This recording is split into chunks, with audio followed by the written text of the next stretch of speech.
Good evening.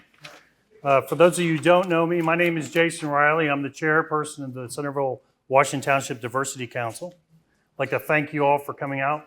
So the Centerville-Washington Diversity Council, we are a 501c3 comprised of representatives from local government, public and private schools, businesses, media, faith, and other ethnic communities, as well as a cross-section of various races, ages, physical abilities, and sexual orientations. The purpose of the council is to foster an inclusive community through education and communication initiatives. We are a volunteer organization whose work focuses on educating ourselves and the community on the diverse individuals, cultures, religions, and governments who make up our community. Through education, we have a better understanding and acceptance of others. We choose to celebrate the differences that make our community stronger. I want to do a few thank yous here on the front end. First to Chi-Community St. Leonard, specifically Kelly Lance. Where's Kelly? Thank you for being our co-sponsor and our host this evening, and thank you for their wonderful refreshments.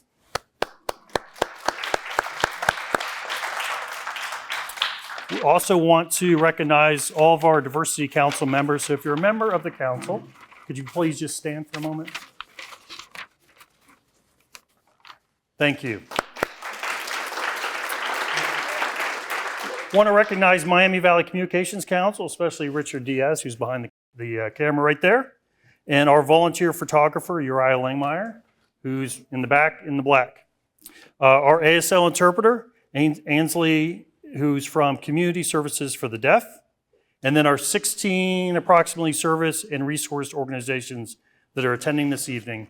Once we finish our panel, you'll be able to interact with them some more and learn more about what services and resources they provide. And finally, our panelists. So going from my right to my left, Ms. Natalynne Baker, Executive Senior Vice President, St. Mary Development Corporation. Mr. Arnie Biondo, the Del Mar Encore Fellow with the Dayton Foundation, working with the Miami Valley Regional Planning Commission on age-friendly communities. And then finally, Holly Elkins-Lopez, Program Manager for the Alzheimer's Association, Miami Valley Chapter. Thank you all for joining us as well. Okay, so the flow for this evening, we've got about 30 to 40 minutes with moderator asked questions of our panelists. Once that's done, if we have any audience questions, we'll then open it up for you to ask. You will be provided a card. You don't have to ask a question if you don't want to, but if you do, raise your hand. Roberta Taylor will collect that up, and then we'll bring it up to me and we'll ask that question. Whatever time we have remaining after that is all for interaction with our resource and service providers. Okay, so I'll start off with our first question. It'll be for each of our panelists to answer, but we'll work our way from Natalynne down to Holly. So the first question, and I'll tee it up here. Many of our older residents want to age in place, meaning they want to remain either in their current home or at least in the same community that they have for many years. Natalynne, what do you see as the biggest challenge or obstacle for residents trying to age at home or in their community? Sorry, I have this tiny mic and such big hands.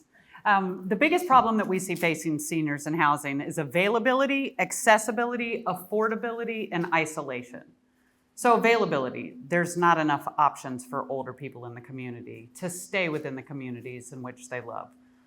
Sure, folks can live in their homes that they might own, that they might have been in forever, for as long as they can, assuming that they have people to do yard work, they have access to transportation, they can navigate stairs in some cases. Affordability. Obviously, affordability is one of the biggest and most important factors for older adults. Finding a place on fixed income is extremely complicated. And isolation.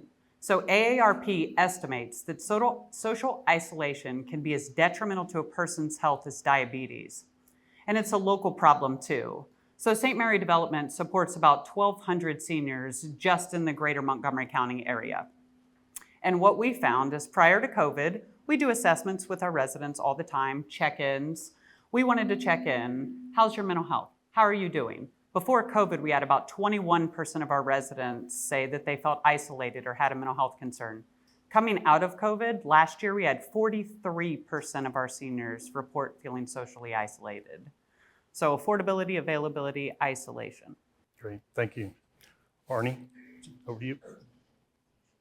What she said. But seriously, and so I'm drawing from the information that we've collected. I work with something called the Miami Valley Age-Friendly Network. And what we find with the members in the network is key thing, what Natalynne just said, which is the availability, the shortage or lack of a, if I can say, a suitable home to downsize to when you're ready to do that. And talking to a friend in another community recently who said, yeah, I'd like to stay here, but in my town, there's just no place for me to leave my 4-bedroom, 2-level house to go to a smaller place. And I think the other one that we hear a lot is the cost of home repair and home upkeep, which goes to affordability, or the inability as we age to do some of the things. I don't know about some of you, but I don't go up on a 10-foot ladder anymore. And so there's some things that I used to do 20, 30 years ago that I just won't do now. So I think it's the cost and the inability to do some of those home repairs also comes into play. Thanks, Arnie. Holly?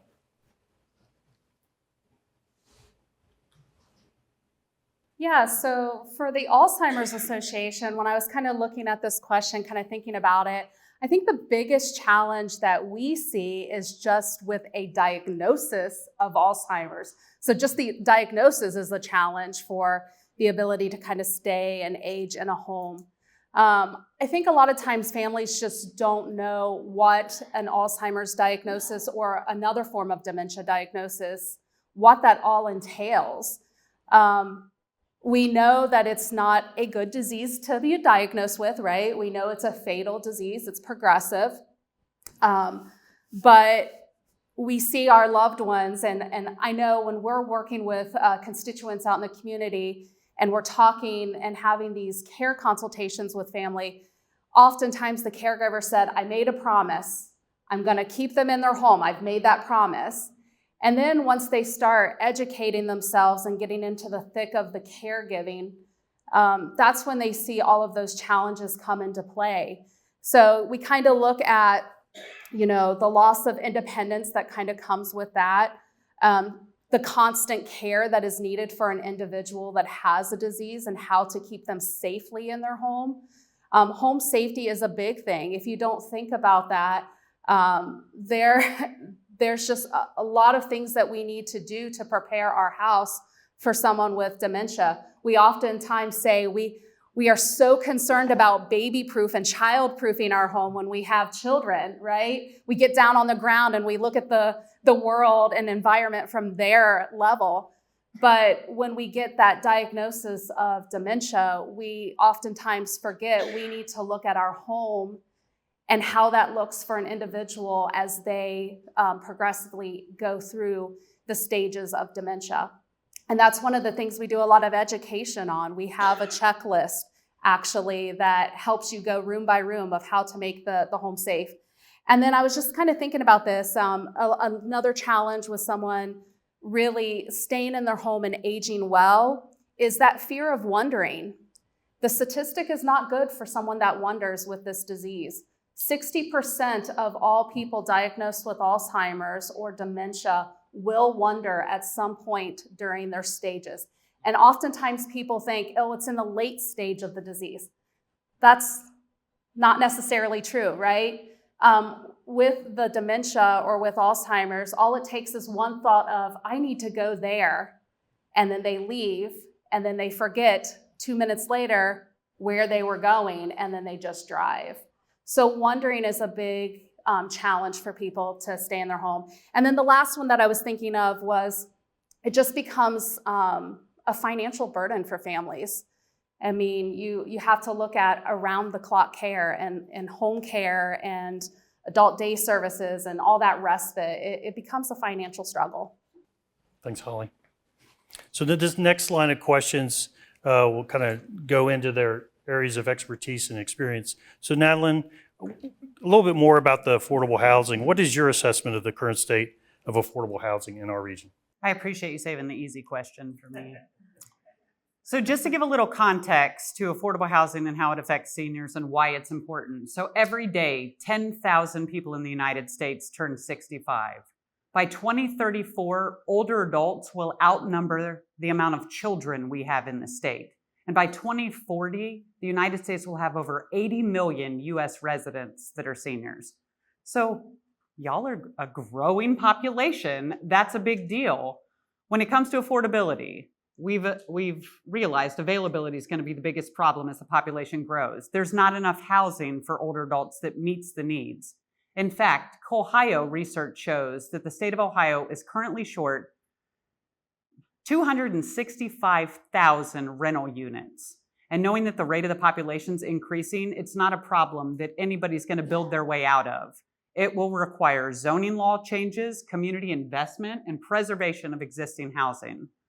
Often, when people find housing, that they can't afford it. In fact, the Low Income Housing Coalition estimates that the average Ohio senior can only pay $202 a month toward rent without taking other things out of their life.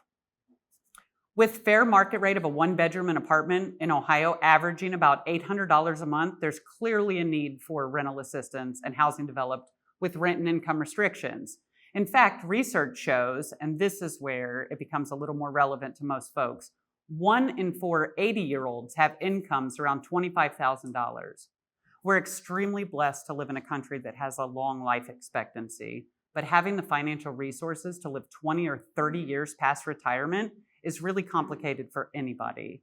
In fact, the US median retirement savings, according to Vanguard, of people 55 and 64 is only about $90,000. That's not a lot of money if you live into your 90s.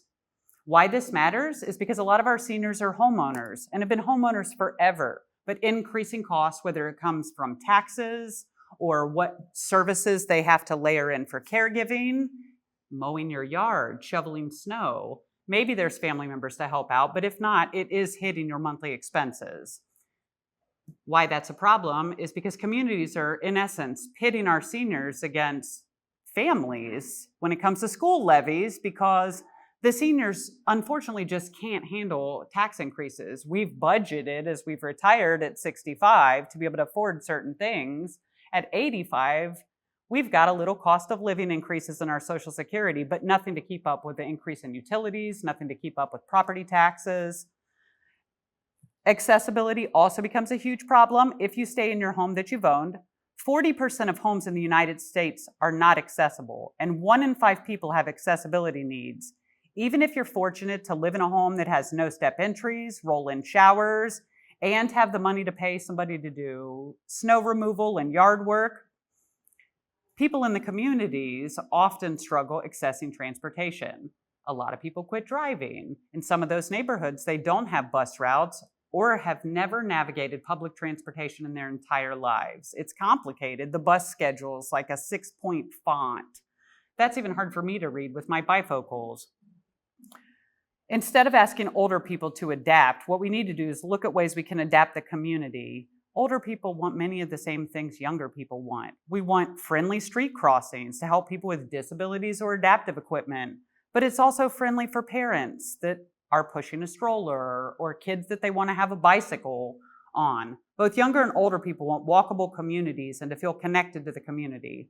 Efforts we take to support policy and promote these things support all of us as we age. Great. Thank you. Arnie, transportation and isolation are topics that usually come up in age-friendly discussions. What recommendations do you have for residents to stay socially active? Everybody's different, and there are so many different avenues. Now, if transportation is a problem, and I'll use my now deceased mother-in-law, never drove in her life, and but fortunately she had family who would take her places and friends. So I'm going to have to go with the assumption, because we're not going to talk about transportation opportunities necessarily, but if you have the transportation, there are so many avenues. And I guess I want to ask them to raise their hand, but there's, I think, 4 people here from my Rotary Club, which is a terrific way, a local service organization to stay engaged and to be socially active. And there's actually 5. I forgot you, Elda. Sorry. You know, Elda and Harvey are very engaged and very active, and they do an awful lot through the Rotary Club. So whether it's Rotary or Optimus or Kiwanis, there's a number of different service clubs. There's faith-based organizations that not only will give you opportunities for socialize, several of them also will offer transportation when you need some transportation. I think auxiliary organizations, I'm using that generically, like the League of Women Voters, hospital auxiliaries.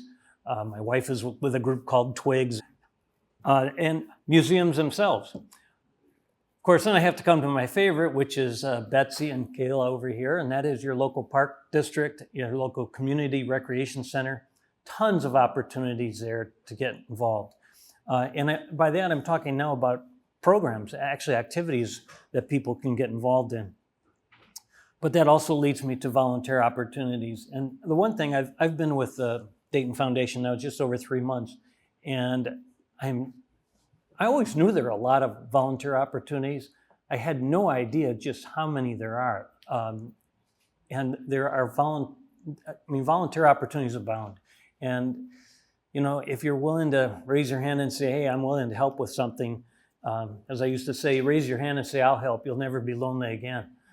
And then, of course, the other thing, and I'm living proof of it, and I imagine some of you are too, and that is part-time employment. You know, people who have made it to what we call older adulthood typically have a good work ethic. They're reliable, just flat out make good workers. And so there's a lot to be said for social interaction at a place of work. And just to say, you know, if you're not sure where to start in our communities, because we're talking about Washington Township and Centerville, City of Centerville, call either one of those organizations and say, what's out there that I can get involved in? And somebody will give you a lot of ideas, right, Kayla? Lots of ideas. Yep. Kayla's with the Park District. That's wonderful. Thank you. I'm going to take a quick pause. Just to remind everybody, if you have questions stirring in your head, to go ahead and ask for a card to write those down. And again, Roberta in blue will collect those for you. All right. Holly, physical and cognitive decline are unfortunately part of the aging process, which you discussed earlier. What advice do you have for family members and caregivers of a loved one going through cognitive decline dementia? Yeah, I kind of like the way you kind of organize that question, because the first thing, unfortunately, cognitive decline is a part of that aging process. Our brains are an aging part of our body, right? So they're not always going to be as sharp as they once were. I know everybody in this room, whether you want to admit it or not, probably has forgotten a word, a name, or something, not just this week, but probably today, right? We all have, yeah, because our brains are just not as sharp. So I want to also just kind of mention, we need to know that there is that misconception though. Even though cognitive decline can be a part of the aging process, it's not normal though when it comes to dementia and Alzheimer's, right? Alzheimer's and dementia is not a normal part of aging. It is a progressive and fatal brain disease. But I say that because through all of our research over the last 100 years since we got our first definition of the disease, we do know that age is the greatest known risk factor though. So unless someone in this room has like a magic pill that we do not know about and we can pause our aging where we are, right? Then we all in this room are at risk of possibly getting Alzheimer's. But I think when it comes to like the advice for a caregiver or a family, I think the first thing that any family can do is kind of not brush the topic under the rug, right? Because there's that stigma about that. We don't want to talk about it. You add in cultural factors, and some cultures and certain populations of our community definitely do not want to address that. But we know so much more now about the disease, and the research is showing us and moving us in the direction of treatments that we really do need to have those difficult conversations, not just with ourselves, but with our loved ones, right? So a thing that you can do, or a family can do, is educate themselves. I always first start with educate yourself and know the difference between Alzheimer's and dementia. A lot of people don't know the difference between that. Dementia is the umbrella term for the symptoms of memory loss and thinking issues and behavioral changes that we experience. So I always tell people, it's like if you go to the doctor and they say you have cancer. Your next question probably would be, well, what kind of cancer do I have? When you go to the doctor and you're looking at a possible dementia diagnosis, you want to continue that conversation of what kind of dementia you have. So that's the difference. Dementia is the umbrella term. Alzheimer's is the number one cause or number one form of dementia that gets diagnosed. Alzheimer's makes up 60 to 80% of all diagnosed cases. That's significant. But it's important for us to know the difference because not every family is dealing with Alzheimer's, and it's a very individualized disease. The other thing that you can do to educate yourself is just know the signs. That's simple enough, right? A lot of people don't even want to recognize those signs. They're afraid that if they look at the brochure that I have, right, or the list, that we might catch it, right? Might come off the paper and we might catch it. We need to know the 10 warning signs, like I said, because we're all at risk of getting Alzheimer's. But we need to know what we're dealing with as a family. So I always like to use the example with my family. When we started noticing some signs of cognitive decline with my maternal grandmother. And my family, which at the time was just me, my 2 siblings, and my mother, because my father and grandfather had passed and my mother was an only child, we kind of took that road of how can we start educating ourselves and understanding what we're dealing with. And so we use the 10 warning signs because that's what the Alzheimer's has designed as a tool. It's meant to be a tool for families to use to see, is this normal aging or is this a cause for concern? And I use this example because we sat back for 30 days and we observed my grandmother. We took notes. We have a worksheet that helps families. And we noticed 7 of these signs with my grandmother. But I say that because you don't need to have 7 warning signs within yourself or your loved one. You could have 1. And if it's 1 that is enough to give you a pause for concern, then you really should kind of seek some diagnosis. And I say that because it doesn't always mean it's a diagnosis of Alzheimer's or dementia. There's a lot of things that could cause dementia-like symptoms, so we can't be fearful of that. The biggest culprit, if you don't know, is a UTI. A UTI can make someone and their behavior change dramatically, and it could be a quick onset. Medication interactions could be another one. Vitamin deficiencies. So we need to educate ourselves on what we're looking at. And then I think the biggest thing is just knowing what resources are available out there.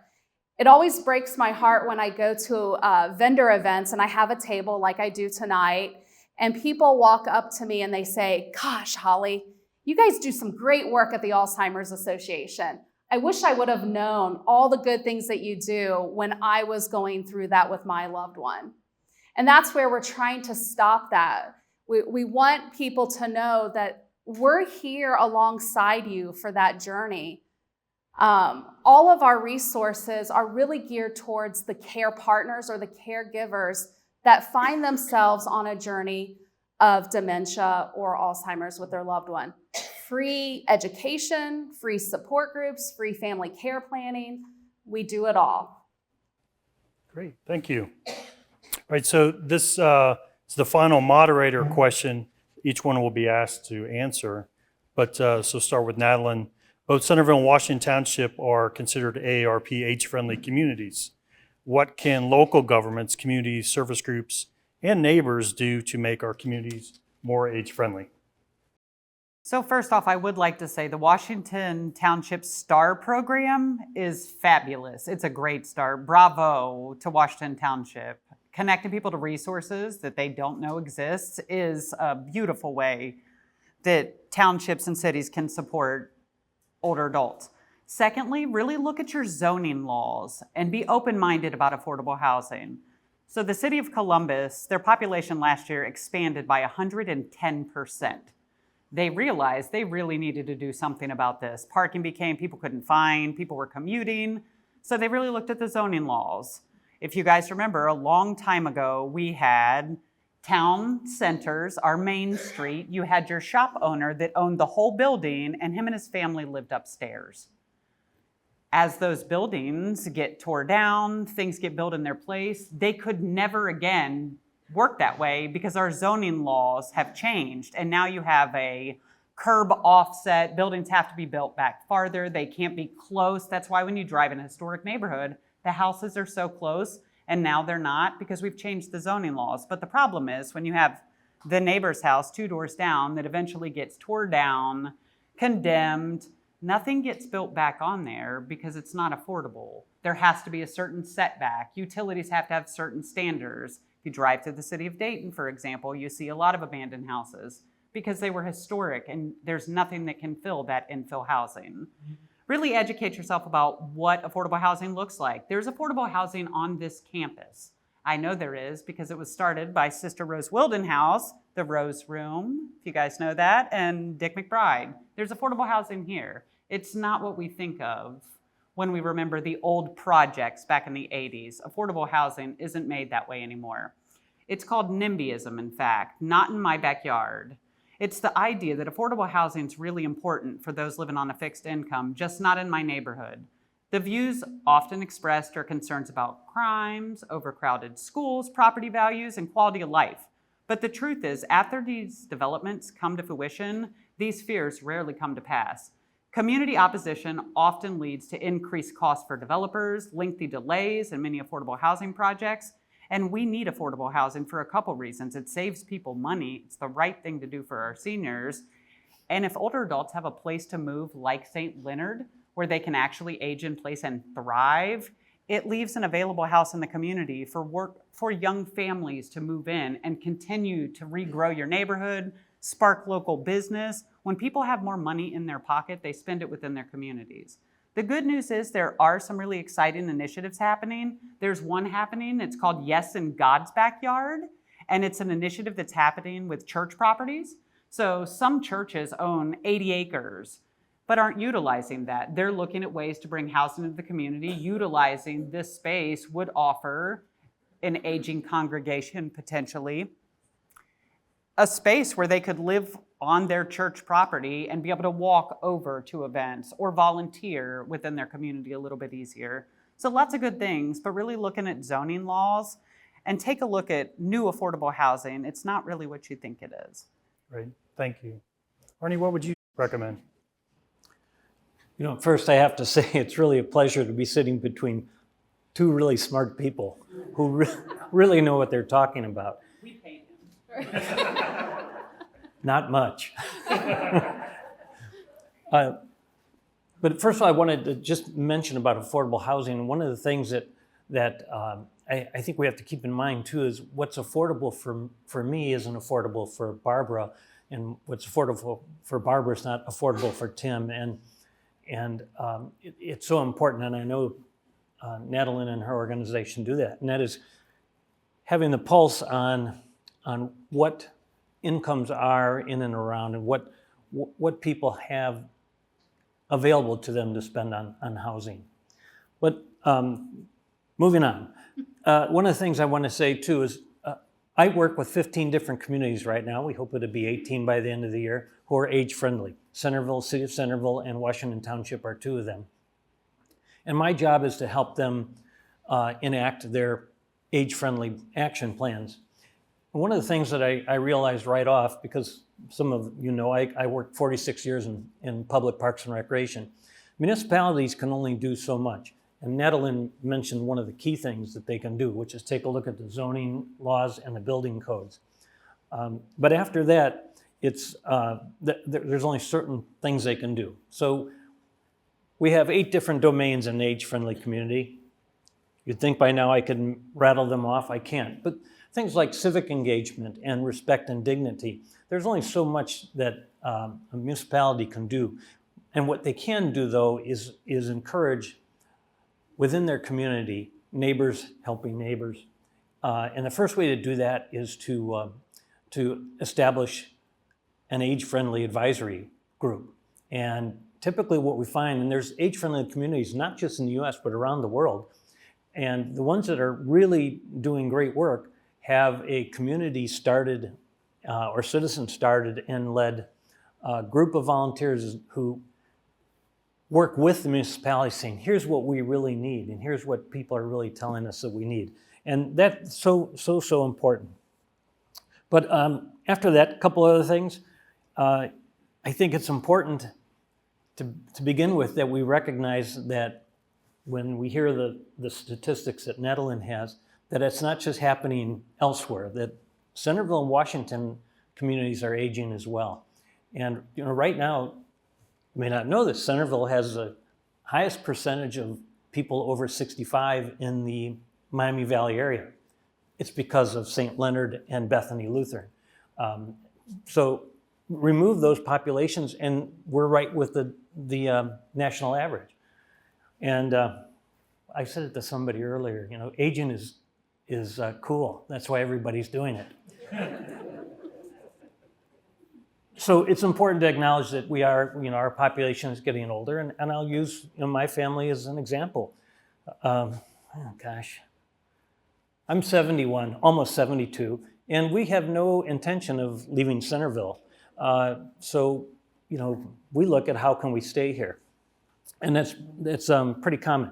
So what can we do? Well, you know, there's other things too that municipalities can do. Sidewalks, paths. Kudos to the Park District for all the paved paths that have gone in the last 10 years. By the way, Jason's on the park board, so if you like the parks, it's his fault. Connecting neighborhoods. There's somebody who used to work for the city of Centerville once, and when she first worked here, she said, Arnie, have you ever seen a city that had so many dead ends? And you know, I've kind of cursed her ever since because now it seems like everywhere I go, I find a dead end. So the point with dead ends, and we had a few laughs about it, but if you have a dead end, that means you're not connecting to the next neighborhood or the next road. And whether it's roads or sidewalks, it's so important to have all of our neighborhoods connected. And that goes back to zoning and urban planning. I mentioned this before. One of the things that communities can do and the Chamber of Commerce can do is say, hey folks, let's hire people who are over 60. The survey was done, and maybe Natalynne knows this, that a survey was done asking people, what age is too old to hire? 58 was the average age. 58, too old to hire. I've had 3 jobs since I was 61, 3 hires. And I'm lucky, but yeah. The other thing is communities like the township and the city can also be clearinghouses for those volunteer opportunities we talked about before.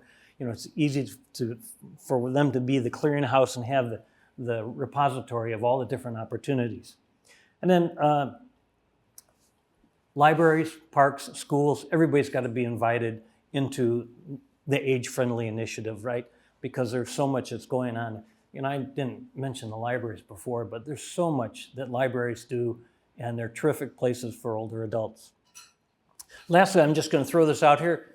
Search on the web for something called Village to Village, which is a citizen-led type organization. There's, I think, 5 of them in the Columbus area, and I don't think there's any in Dayton right now. It's called Village to Village, and it's a volunteer organization that forms and then provides different services that we were talking about, like snow shoveling and giving people rides and that sort of thing. And stay tuned, because I can tell you from my seat with the age-friendly network, we're going to be looking into that and seeing what we can get going with our partners. Wonderful. Thanks, Arnie. Holly. Last but not least, right, for this question? Not at all. Well, I have a different little spin on things because I feel like I'm the oddball a little bit on the panel. But I'm with a service organization, so I'm a nonprofit organization. And, you know, when we look at what we can do for the community and how the community can help us, we have to always keep that outreach open-mindedness because we are one chapter of 6 chapters in the state of Ohio. And when you look at Ohio and the Alzheimer's Association, those are 6 chapters of about 75 chapters across the country. So Ohio is very unique to have these 6 separate chapters. And when we look at the Miami Valley, we're not just servicing Montgomery County, we are actually servicing 9 counties. So I always tell people when you're watching the local news and you see that little weather map pop up, that's basically where we are at in our community. We're out there in lots of counties and trying to make those connections and bring, you know, resources to the community, but also see how organizations and governments and communities and churches, how they can help support us as well.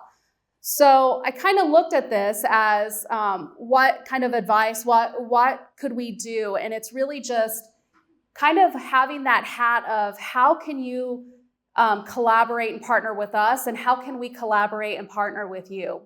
Because the bottom line is the aging population is aging and it's just increasing. And with that, so is the population of people with Alzheimer's and dementia. There's nearly 7 million individuals in the United States that has Alzheimer's, just Alzheimer's. That doesn't count for any other form of dementia. And there's about 100 forms of dementia out there, right?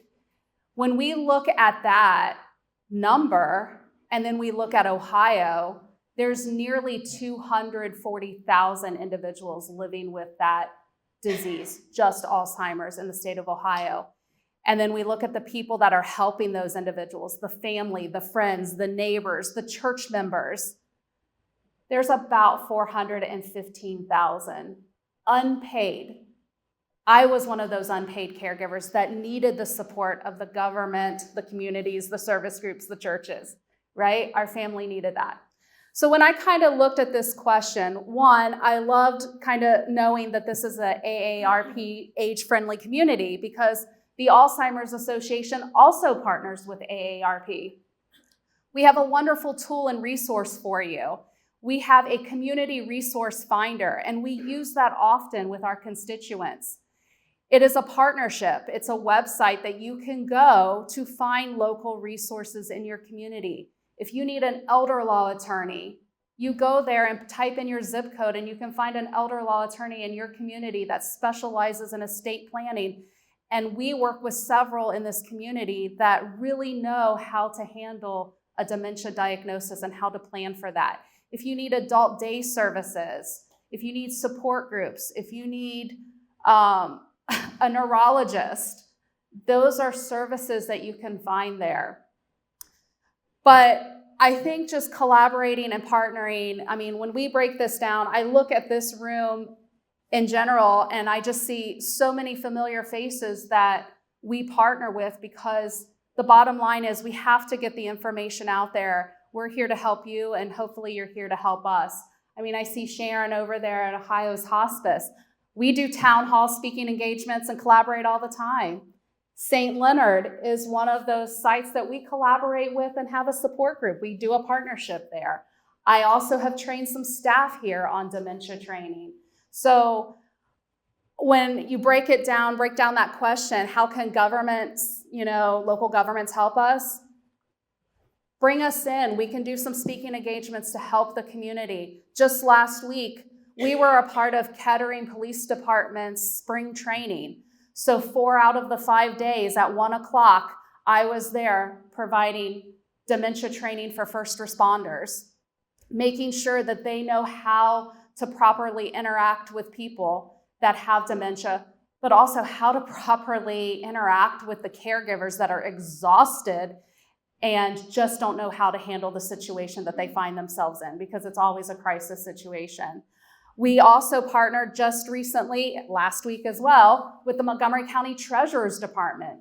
They have noticed a huge increase in people finding themselves in a situation where the family's losing the house because, for example, a family member has a dementia diagnosis. They thought that the family member was on top of the bills. They were in the early stages, and then to find out that there's significant cognitive decline and the bills haven't been paid and the house is in jeopardy of foreclosure.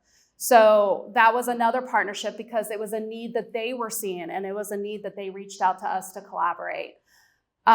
Communities, churches, it's all about breaking down this stigma and bringing awareness and finding ways to how we can better make referrals to all of you that might find themselves in this situation. It's arming our toolboxes and having those resources available.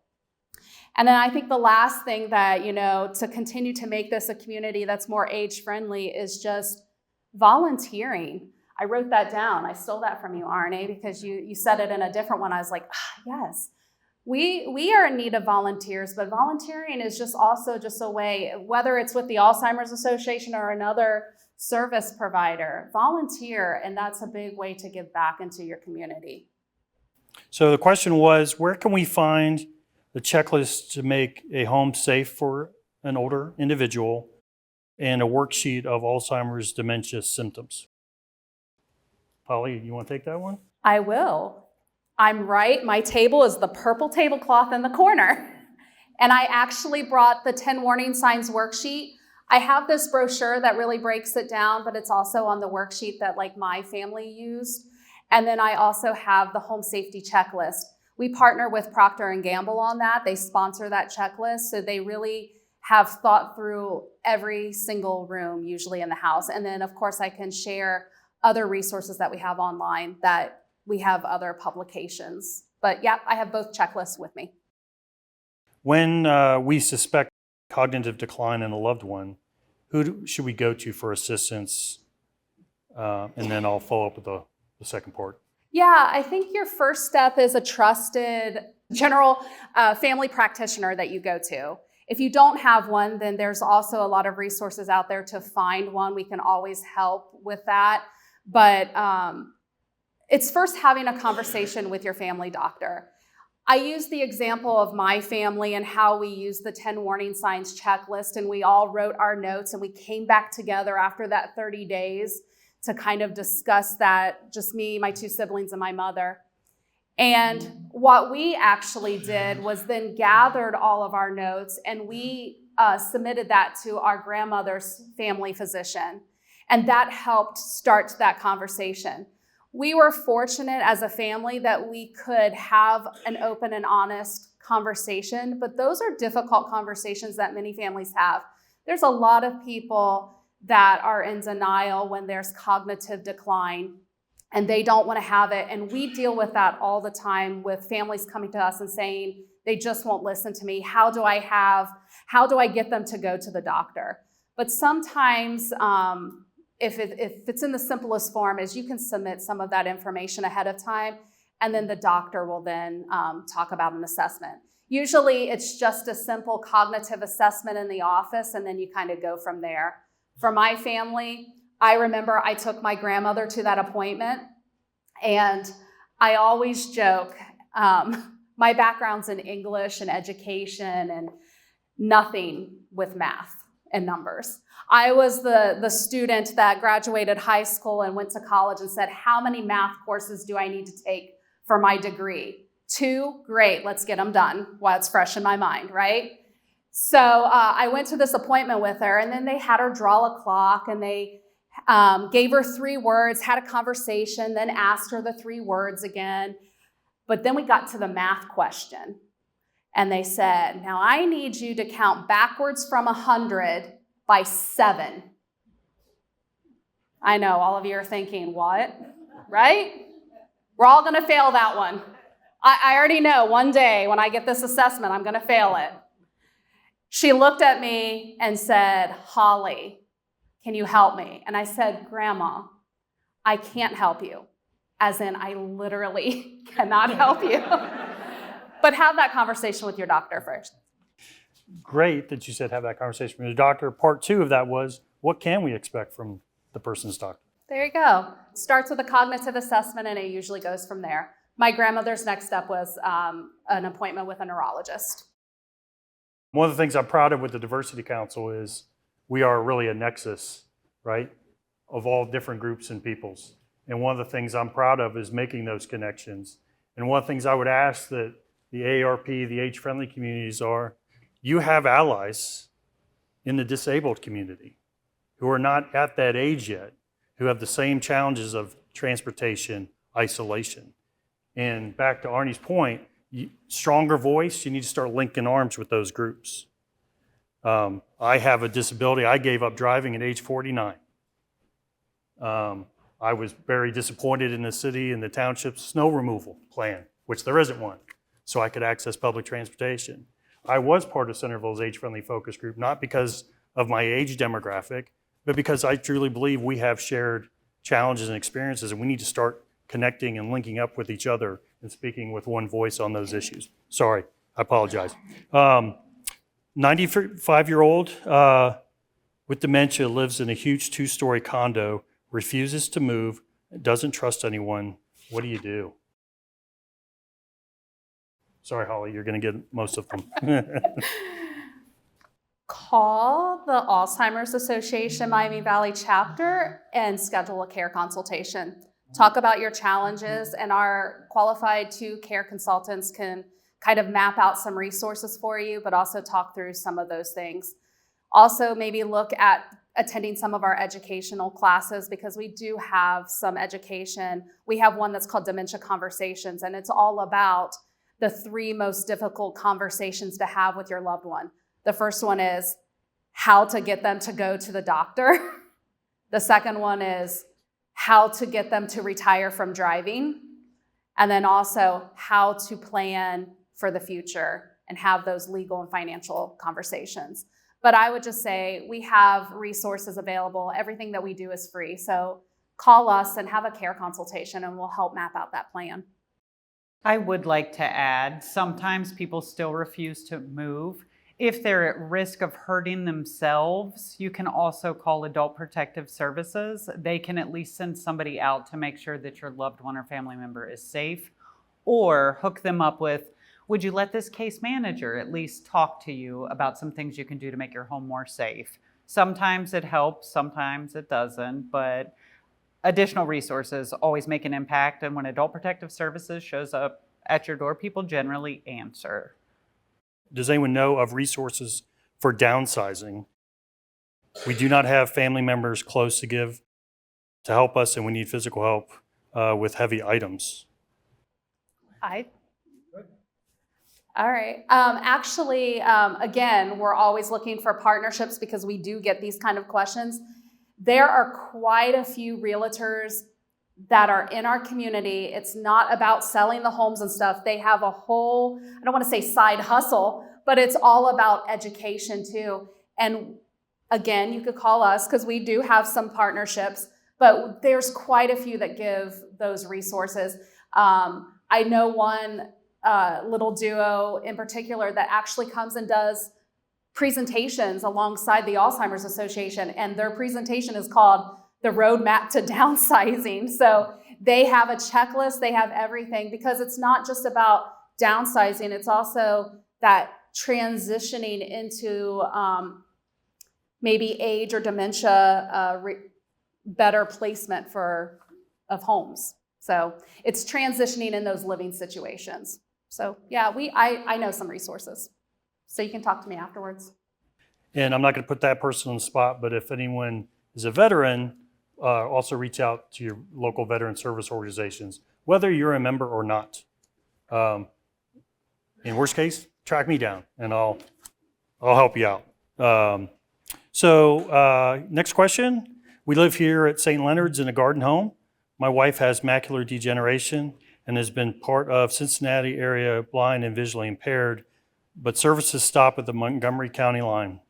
What help for visual impairment is available here in the Dayton area? I guess I get to answer that one, right? Since I'm the low vision guy up here. Not a lot, unfortunately. I get my care through the VA since they have a low vision clinic, but they have a low vision clinic because unfortunately with all the healthcare we have in this area, there isn't a focus or a lot of resources at all. Jeremy from the Access Center for Independent Living, are you aware of anything? I mean, other than the support group of National Federation for the Blind. Ohio Prevent Blindness actually has a whole Montgomery County surrounding area chapter. They do a lot of work. They can even actually help assist you if you need surgeries, because sometimes it's not about the ability to pay or insurance to cover it. I remember helping a resident I was helping years ago when I was still in the field, and we had got her surgery all scheduled. The last thing she had to do was bring her paperwork packet to the doctor. We had transportation lined up, and it arrived in the mail in a 12-point font.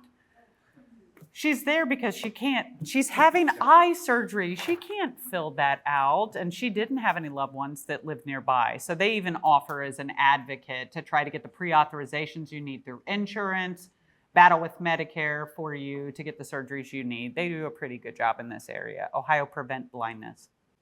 All right, this is going to be a toss-up question, I think. How does the city zone for more places like St. Leonard's and Bethany, and why aren't they doing it already? I'll ring in. Actually, St. Leonard is very open to having that conversation. We have had that conversation because there is a need. And eventually, like we said, if people live long enough, you run out of money. It's just what happens. There has been conversation. The city of Centerville's really been great. St. Leonard's really been great. Unfortunately, not all communities embrace things. And you'd be surprised which communities do and which communities don't. We just opened a brand new beautiful property in Kettering. It's our latest opening. It's right across from Woodman Lanes. Where the old AT&T building was. Most people would have no idea that that's affordable living.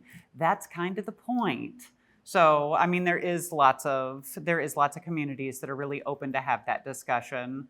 Yeah, you guys are doing a good job in Centerville. Keep it up. Yeah, I've been to a Centerville City Council meeting. Not a lot of them. They're kind of quiet because there aren't a lot of residents there that go to those. But I also know Centerville's very limited on space. But if that's something that's passionate for you, again, we need to get a group together and go approach the township and say, okay, instead of luxury homes going in on this lot, let's have a conversation about affordable homes.